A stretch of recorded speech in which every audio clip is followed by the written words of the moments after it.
जय मानवता। नमस्कार बधाने। प्रकाश नाम छे। आ धरती जगत ने दुनिया ने होतो छे। मैं एडवोकेट छूं, सोशल वर्कर छूं અને મોટિવેશનલ સ્પીકર છું। નથી પણ એક માણસ પહેલા છું ને આપણે એક માણસ છું। 10 ડિસેમ્બર માનવ અધિકાર દિવસના દિવસે 2022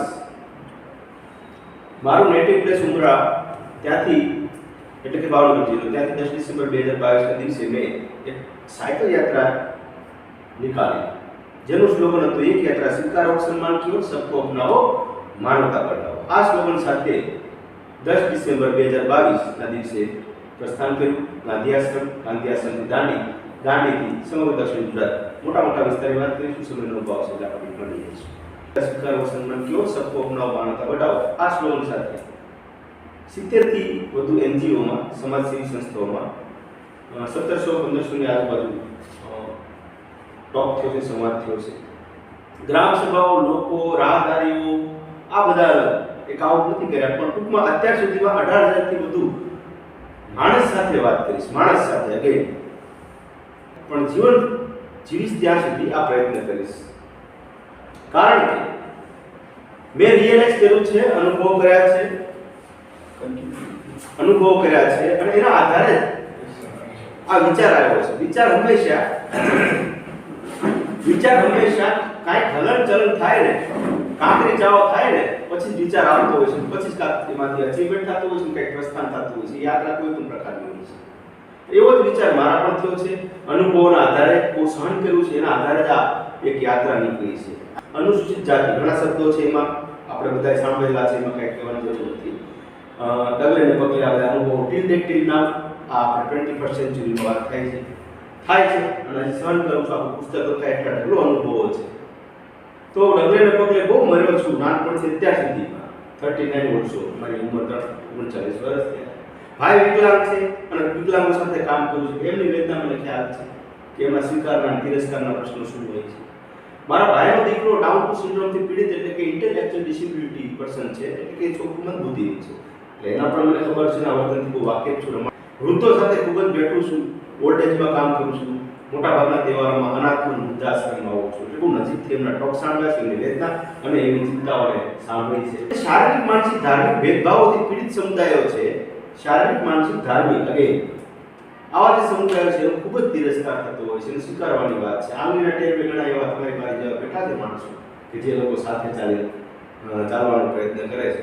બાકી શારીરિક માનસિક ધાર્મિક ત્રણેય છે, અસ્પૃશ્યતા ત્રણેય છે। એવા સમુદાયનો એક સન્માન સાથે હું લાગણી અને સ્વીકાર થાય અને આધુનિક સમાજમાં માનવી સંબંધોનું ચિંતન અને જાળવણી થાય એટલા માટે સબકો અપનાવો માનવતા બઢાવો એક યાત્રા સ્વીકારો સન્માન કી ઓર આ સ્લોગન સાથે હું યાત્રાએ નીકળું છું। જ્યાં સુધી હું પહોંચવાનો પ્રયત્ન કરું ત્યાં પહોંચવાનો પ્રયત્ન કરું છું। તો અત્યારે આપણે જોઈએ સિનારીઓ જે વાસ્તવિકતા છે એ સિનારીઓની વાત કરીએ। તમને બધાને ખ્યાલ હશે પણ મારા શબ્દોમાં હું જે સમજુ છું કે તમારી સાથે હું રજૂ કરવાનો પ્રયત્ન કરું। સ્વીકાર કેટલી જગ્યાએ થાય છે? ખૂબ જ આપણે જેવું જે યુથ છે જે સોશિયલ વર્ક લઈને બેઠું છે એક પ્રશ્ન અનુસૂચિત જાતિમાં કે મહાત્મા ગાંધી બાપુના જે વિચારો લઈને નીકળ્યો, ડૉક્ટર બી.આર. આંબેડકરની વાત હોય, સંત વિનોબાની વાત, જેણે માનવતાની વાત કરી, શિક્ષણની વાત કરી, મૂલ્યલક્ષી શિક્ષણની વાત કરી, એમાં ક્યાંક ને ક્યાંક જોઈએ તો આપણે ગાંધી અને ડૉક્ટર બી.આર. આંબેડકર બંનેના જે પ્રશ્નો છે આમ કહીએ તો સરખા છે, આમ કોઈ બહુ એના ઓપોઝિટ વિરોધી ચિતરાવવામાં આવ્યા છે। એટલા બધા વાંચ્યા નથી પણ કોઈ એના ઉપર હું મારા ટિપ્પણી કે કંઈ કરીશ નહીં, પણ જે હું જાણું છું એટલું કહીશ। તો મહાત્મા ગાંધી બાપુએ કીધું મૂલ્યલક્ષી શિક્ષણ, એના કારણે માનવતા મળે છે। મારો વાત છે માનવતાની વાત છે। મૂલ્યલક્ષી શિક્ષણ દિવસે દિવસે મળતું જાય છે, એટલે બસ માણસમાં મશીન જેવું પેદા થતું જાય છે। પૈસા કેમ આની હાવ ઇન્કમ કમાવી બસ એ તમને બધા કોરોનામાં આપણે દ્રશ્ય જોયા છે। ડૉક્ટર બાબા સાહેબે એવું કીધું છે કે જે શિક્ષણ તમને નૈતિકતા, માનવીય મૂલ્યો, માનવતા, સમાનતા અને તમારા માણસાઈ પેદા ન કરે તો એ શિક્ષણ નથી। આ પણ ડૉક્ટર બાબા સાહેબે કીધું છે। વિનોબાએ એવું કીધું છે કે માણસનો માત્ર દુઃખના દર્શન થી માણસના દર્શન કરો। આ ત્રણેય ક્યાંક ને ક્યાંક જોડાયેલા છે માનવ ધર્મની વાત કરવા વાળા છે અને એટલા માટે ત્રણેયના વિચારો જ્યાં સુધી પહોંચાય એટલા જ નીકળો છું। મારા એ ત્રણેયમાં પગથામાં પગની વાત નથી, એમ પગથાની નીચે મારું ભરવાની મારી હેસિયત નથી, મારી તેવડ નથી। એવું તો નથી કહી શકું કે વિનોબા અને બાબા સાહેબને કે ગાંધીના વિચાર લઈને નીકળો છું, નેવર। માત્ર માનવતાના વિચાર જ્યાં સુધી હું સમજી શક્યો છું એ વિચારો નીકળો છું। તો અત્યારે આપણે જોયું કે ત્યારે ગાંધીને ધક્કો લાગ્યો, ક્યાં લાગ્યો તો આફ્રિકામાં. ટિકિટ લીધી ફર્સ્ટ ક્લાસની, એને કિરાયું ભાડું તો આપ્યું હતું ને, હા ફર્સ્ટ ક્લાસ. પણ ગાંધીને ધક્કો મારવામાં આવ્યો અને ખ્યાલ આવ્યો ઓહો કા હોવાનો ભેદ છે, એટલા માટે ધક્કો મારવામાં આવ્યો. સયાજીરાવ ગાયકવાડે જ્યારે બાબા સાહેબને ભણવા માટે કોલંબિયામાં જઈને શિષ્યવૃત્તિ આપી ત્યારે કરાર થયો કે તમારે આફ્ટર યોર એજ્યુકેશન કમ્પ્લીટ તમારે અહીંયા આવવાનું. મોટા આવ્યા બાબા સાહેબ. ઓલા લોકો ધક્કો મારવા બ્રિટિશ સલ્તનત હતી. આયા બાબા સાહેબ આવ્યા ત્યારે કહેવાતી આપણી સંસ્કૃતિના આપણા જ સમાજના લોકો જાત છુપાઈ ગયા હતા. પારસી અદન સોરાબજી નામનું નામ ગ્રહણ કરી પછી એ પારસી ધર્મશાળામાં 11 દિવસ કાઢ્યા. ખબર પડી ત્યારે આપણા જે કહેવાતા ભાઈઓ છે લાઠી લઈને મારવા આવ્યા કે તમે વયા તમે અસ્પૃશ્ય છો, નીચ છો, નિમ્ન છો. ચોથા વર્ગનો કર્મચારી બાબા સાહેબ જે કોલંબિયામાં એ સમયમાં ભણીને આવ્યો તો એના ફાઇલ નાખવામાં આવતી હતી, જાજા મટાવી દેવામાં આવતી અને માણસે બહુ સહન કર્યું. આખરે અહીંથી કાઢવામાં આવે એટલે ત્યાં સયાજીરાવને જાણે કરી પણ વચ્ચે જે નિમ્ન પૂર્વાગ્રહ માનસિકતા જે લઈને ફરતા તેને એને સંદેશ જ નહીં પહોંચાય. એ માણસ જે ગાંધીએ મનોમંથન કર્યું એ માણસ બાબા સાહેબ હતો. પણ હજી આપણું જે પૂર્વ માનસિકતાના કારણે એને હાઇલાઇટ એવું કે હાઇલાઇટ નહીં નાખ્યું. પણ એ લાયક છે. ખાલી દલિતોનો મસીહા તે એમાં પણ પડવું નથી આપણે. એને જે સર્વવ્યાપી કામ કર્યું, માનવતાનું કામ કર્યું, એ માણસ એટલો રોયો ક્યાં બરોડામાં સંકલ્પ જ્યાં નામ આપ્યું છે. અને મનોમંથન ફૂટમાં આટલો વિદ્વાન માણસ તેમ છતાં મારી સાથે કૂતરા કાગડા પાણી પી શકે અને પશુ જેવું મારું વર્તન કર્યું તો મારા જે શોષિત પીડિત કોઈ પણ કાસ્ટનો હોય એની સાથે સારું શું થતું હશે. અને ત્યાં નહીં ગયું. આમાં બહુ બધી વાત છે પણ બંનેની એટલા માટે વાત કરી કે બંનેમાં માનવતાની વાત હતી. પણ એક અન્યાય છે તો એ બીજા તરફથી થયો, એક અન્યાય છે તે આપણા કહેવાતા માણસોની તરફથી થયો. એટલે આપણે સાથે મળી બીજે વાત કરી કે એક યાત્રા સ્વીકારો, સન્માન કરો, સબકો અપનાવો, માનવતા બતાવો. આપણે બધા સાથે મળી માનવ ધર્મની વાત ના કહી શકીએ. અત્યારે જે ઉપર ચાલી રહ્યું છે એમાં મારે પડવું નથી, એમાં 2 કલાકનું સેશન લો તો ઓછું પડે છે. જે બ્રેન વોશની વાત છે એ આપણે વાત કરી નથી. પણ બધા વેરી ઓલના બધાને ખ્યાલ છે શું થઈ રહ્યું છે દેશમાં, શું હાલી રહ્યું છે અને ક્યાં જઈ રહ્યા છે બધાને ખબર છે. પણ તોય આપણે બધા અમુક પ્રકારના ઢોલ લઈને ડાગલા લઈને પોતપોતાની રીતે ટીકા કરે છે. મારે હું રિક્વેસ્ટ લઈને હાથ જોડીને વિનંતી કરવા નીકળું છું કે એ કરશું નહીં. આપણે થાય ને એટલું કાર્ય કરીએ, બને તો કોઈકની સેવા કરીએ, કોઈકના મને હિંમતને હોકારો આપીએ. કારણ કે જે કોરોનામાં દ્રશ્ય મેં જોયું નહીં, મારા આખા વર્લ્ડમાં મારા વિશ્વમાં દ્રશ્ય જોવા માંગુ છું. કયું દ્રશ્ય કોરોનામાં આપણે જોયું હતું? મારા ફાધરને હું નહીં બચાવી શકું, મને ખબર છે સાથે હતો, પણ કોરોનામાં મને 2 વસ્તુ બહુ જોવા મળી હતી. એક આનંદ થયો હતો, કોઈને એમ થાય કે આવી ગંભીર પરિસ્થિતિમાં સારા માણસને શું આનંદ થયો છે. એક આનંદ એ થયો હતો અને ખૂબ જ દુઃખદ થયું હતું. કોરોનામાં એવો માણસનો લાચાર જોયો, સારા 25 લાખની ગાડી બહાર પડી હતી પણ 108ની રાહ જોતો હતો, પૈસાનો કામ કાઢી નાખ્યો. ચોખ્ખી વાત કરું છું, એ માણસ જ્યારે હું શાકભાજી લેવા જતો હોય તો મારથી 10 ફૂટ આગળ જતો હતો. મીન્સ કે આપણે છે ચોખ્ખી વાત.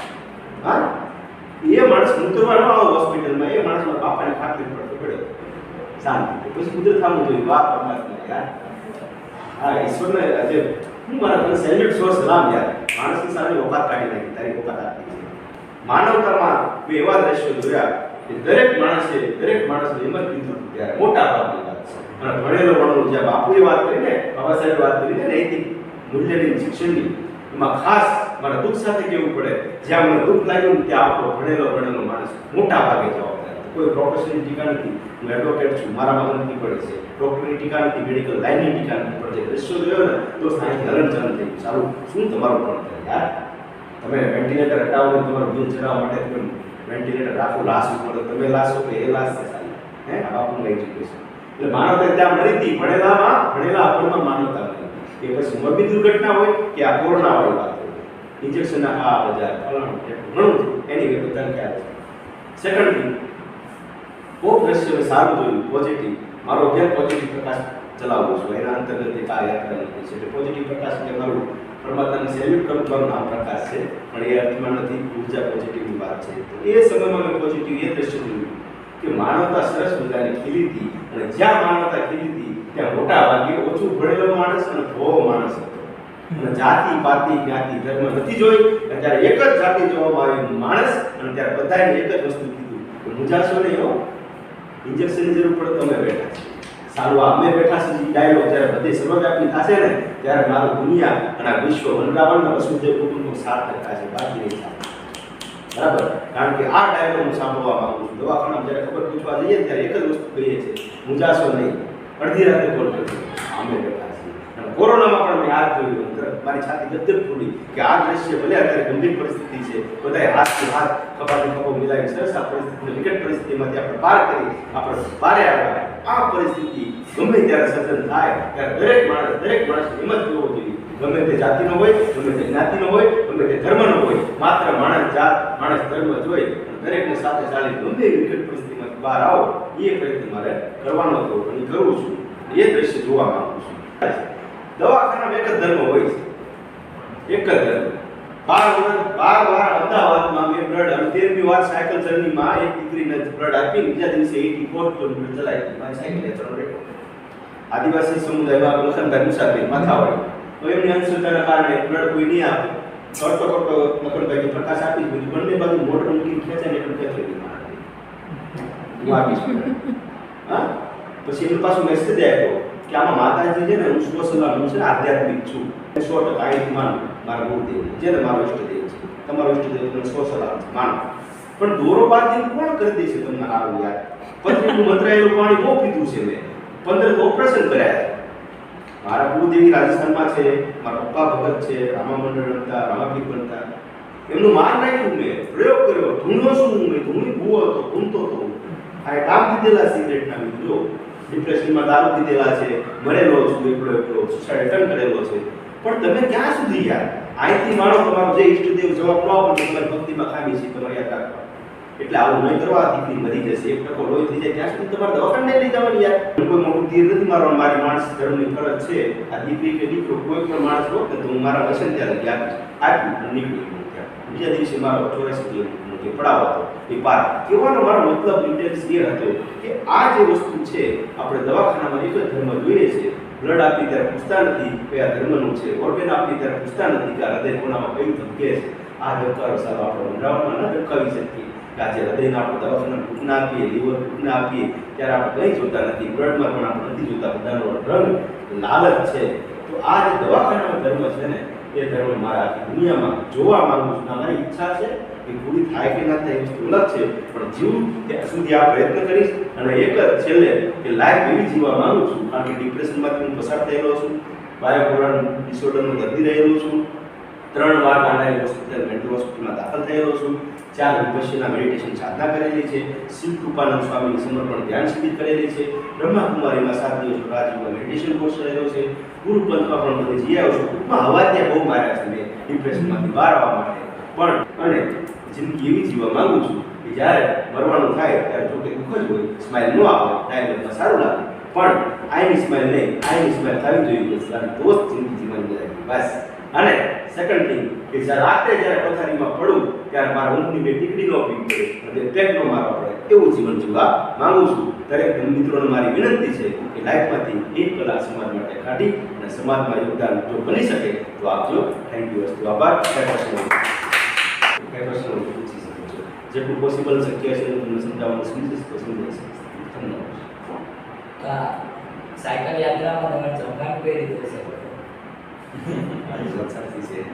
મારું બેકગ્રાઉન્ડ મેં કીધું એમ સોશિયલ વર્કર છે, મારું સમાજ સેવાનું ઘણા 7 વર્ષથી પોઝિટિવ પ્રકાશ અભિયાન ચલાવું છું, એટલે આમ કનેક્શન કરું. પણ વિચાર મેં નક્કી કર્યો તો કાલ આપણે જે લેક્ચર હતા જનકભાઈ સાહેબ એટલે વાંચ્યું, મને ગમ્યું, વાંચ્યું, નક્કી કર્યું. આ નક્કી એટલું કર્યું હતું કારણ કે આની પહેલાં ડિપ્રેશનમાં હું પછી એમએસડબલ્યુમાં હું ભણ્યો ને અમે ભણ્યા છીએ કે તમને 10 દિવસની તાલીમ આપે વિશાળ કે તમારે ગામમાં જવાનું, ખાવાનું, નાવાનું, રહેવાનું તમારે નક્કી કરવાનું. જો નો નક્કી કરી શકો તો આખો દી પૂછ્યું રહે, એ પણ કામમાં આવે છે. પછી ડિપ્રેશનમાં ઘરેથી હું ગાડી સાથે નીકળ્યો હતો અને ત્યારે મારી જે મોટિવેશનની સ્પીકરની જે મારી ખાસિયત, મારી સ્કિલ છે બોલવાની, ત્યારે ઘરે દબાણ હતું, મને નથી મજા આવતી, હું બહુ નહોતો આનંદ મળે. પપ્પાને ચોખ્ખું મને આ નથી કમ્ફર્ટેબલ, હું ગમે ત્યાં જાઉં ગાડી નીકળેલો યુવાનો સમય 1 મહિનો રાત્રે ક્યાં શું મને ખબર નથી ગાડી સાથે. અને હું બધે ગામડામાં જાઉં, બધા આંગણવાડી બહેનોને છોકરાને ભેગા તો આવો પણ સહન કરવાનો છે, બેહો એટલે બે તરત વાત કરવાની કે ભાઈ યુથ આપણે આ કઈ દિશામાં બેનો મારી આવો કરો, પછી બધા ખાવા ખવડાવો, પ્રકાશ ખાવા, ત્યાંથી જવાનું આગળ રાત પડે ત્યાં રાતે સેશન કરવાનું, 3 જગ્યાએ પીપી જગ્યાએ ખાવાનું બીજા જોવાનું. દોસ્ત એ ગાડીમાં મેં સિંગલ ભજીયા પૂરી ખાતા, સાહેબ મને ખવડાવો ખબર આવે અને પૂરો વિશ્વાસ હા પૂરો વિશ્વાસ એટલે ગાડીમાં પેટ્રોલ માટે કષ્ટ નતું તો થોડા તો આ સાઈડમાં મારે પેટ્રોલ મારવા ખબર જ કામ લાગી એટલે ખબર આવે છે હોટલમાં એ રોકાય છું ફર્સ્ટ ક્લાસમાં 3 સ્ટારમાં ગીરા તો ના પાડી તો મેં ના પાડી તો રોકાયો છું હજી સુધી ક્યાંય બાર સુધો નથી શીરો ખાધો છે ખૂબ બધું ખાધું છે અને ડ્રાઈવરમાં અમે ખાલી દાળ ભાતે ખાધા છે નાગલીના રોટલા ખાધા છે શીરા ખાધા છે ભાતે ખાધું છે ખૂબ બધું ખાધું વિશાલભાઈ ક્યાંય મને લાગ્યું જ નથી કે હું આ એક ડિફિકલ્ટ કામ કરવા નીકળ્યો છું તો એન્જોય કરવા નીકળ્યો છું એવું જ લાગે છે બરાબર છે કુદરત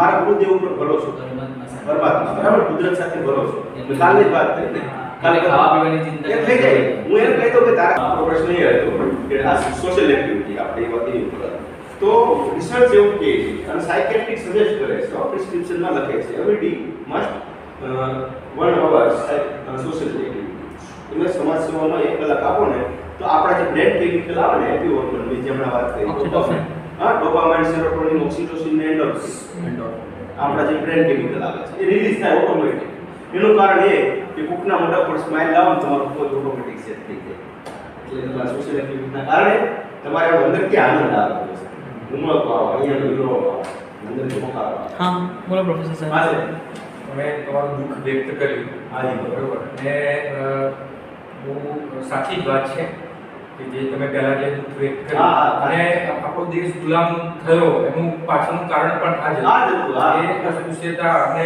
જે આપણે જ્ઞાતિના વાળા. વાળામાં ભેગા એટલે જ્યાંથી મુગલોના શાસનથી આપણી ઉપર આક્રમકતાઓ આવ્યા અને ચડાઈ કરી ગયા અને એના કારણે કે આપણે એક નતા એના કારણે અત્યાર સુધી આપણો ભારત દેશ સોનું ચીડિયા કે હવા કેવા હતું પણ શું છે એને બધું લૂંટી જતું હા, શું છે? આ એક વસ્તુના કારણે તો હવે મારો પ્રશ્ન એ છે કે જે બાબા સાહેબ વખતમાં જે હતું અને અત્યારે તો અત્યારે એ વખતના પરિસ્થિતિમાં અત્યારનું કંઈ તમને હા, કંઈક તરીકે ફરક છે ખરો? હું કહું છું ને આંગળીના વેઢે ઘણા એટલા લોકો છે હજી મારા બધા પ્રકારના મિત્રો છે બધા સાથે ખાવાના વ્યવહાર છે મામેરા કર્યા છે બરાબર પણ બહુ ઓછા આંગળીના વેઢે ઘણા એટલા મોટા ભાગની વાત આપણે કરીએ છીએ હું પહેલા જ મેં વાત કરી કોઈની ઈર્ષા ટીકા જાતિ વિશેષ વ્યક્તિ વિશે ધર્મ સંપ્રદાય કોઈની મારી ટીકા ઈર્ષા નથી વાસ્તવિકતા છે એની હું વાત કરું બધાને ખ્યાલ છે દુઃખ એ થાય છે કે આપણો જ સમુદાય અત્યાચાર કરે આપણે હિન્દુ સમુદાયમાં હમણાં ઘણો છો ને હિન્દુ સમુદાયમાં હું હિન્દુ સમુદાયમાં આવું તો બધા ખ્યાલ છે ને હા